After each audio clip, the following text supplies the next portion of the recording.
যদি আমার এলাকার না আপনারা সবাই, তারপরে বলবো যে জাহিদ বাবুরে রেখে গেলাম।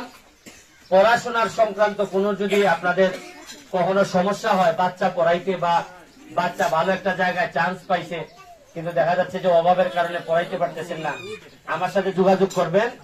এই ব্যাপারে আমি আমার ব্যারিস্টার এমপি লাগবে না, আমি যে ব্যারিস্টার হিসাবে যা ইনকাম করি তা থেকেও আপনাদেরকে সহযোগিতা করতে পারবো। তারপরে আজকে এখানে যেহেতু পূজায় আসছি, পূজায় যারা এখানে আপনারা যারা আয়োজন করছেন তাদেরকে আয়োজক কমিটিকে আমি 5,000 টাকা দিয়ে যাচ্ছি যাতে সুন্দরভাবে আপনারা আয়োজন করতে আরেকটা জিনিস হচ্ছে গিয়ে এইভাবে ওই আগের মতো স্লোগান দিলে হইতো না।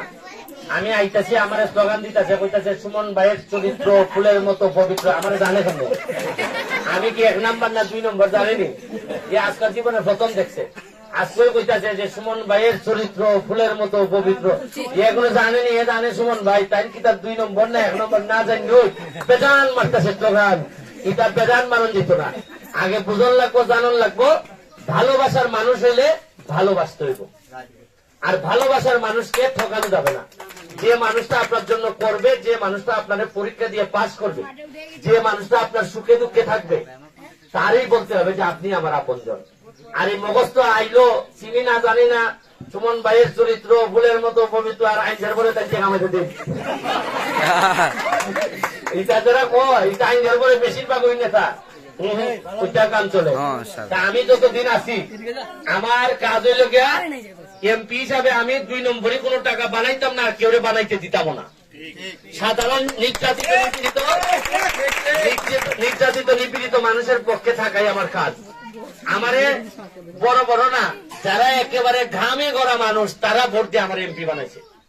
আর আপনারা হয়তো এই ছেলেটা তুমি সরো, আপনারা হয়তো মনে করেন যে এমপি মানে মোটা হইতে হইব, পাঞ্জাবি পরা থাকতে হইব, আর একেবারে মনে করেন নড়তে ছড়তে পারে না, আস্তে আস্তে এরকম না। এমপি মানে এখন হইল কামলা, ঘাম পড়তে হইব।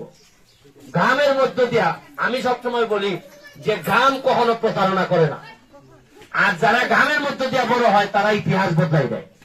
আমি কিন্তু শুধু এমপি হইতে আসি না, ইতিহাস বদলাই দেওয়ার জন্য আসি।